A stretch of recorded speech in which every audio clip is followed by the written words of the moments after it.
என் கால்கள் தடுமாறக்கூடாது என்பதற்காக, என் வாழ்க்கை தடுமாறக்கூடாது என்பதற்காக, என்னுடைய காயங்கள் அது என் உடம்பிலே படக்கூடாது என்பதற்காக நான் வாங்க வேண்டிய அடிகளை, நான் வாங்க வேண்டிய எல்லா காயங்களையும் தன் மீது ஏற்றுக்கொண்டு சிலுவையை சுமக்க முடியாமல் சுமந்து, சாபமாயிருந்த என் வாழ்க்கையின் சின்னத்தை, என்னுடைய சாபத்தை எல்லாம் சுமக்க முடியாமல் சுமந்து சிலுவையிலே அதிலே எல்லாவற்றையும் ஆடி அடித்து கடைசி சொட்டு ரத்தம் வரைக்கும் சிந்த ஒப்பு கொடுத்து உனக்காக எனக்காக உன்னை யோசித்து என்னை யோசித்து நேசித்ததினாலே இன்று நீங்களும் நானும் ஜீவனோடு கூட இருக்கிறோம்.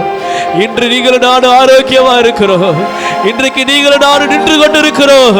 நான் நிற்பதோ நிர்மூலமாகாமல் இருக்கிறதோ என் தேவன் எனக்காய் சிலுவையிலே தந்த கிருபையின் ஐஸ்வரியத்தினாலே.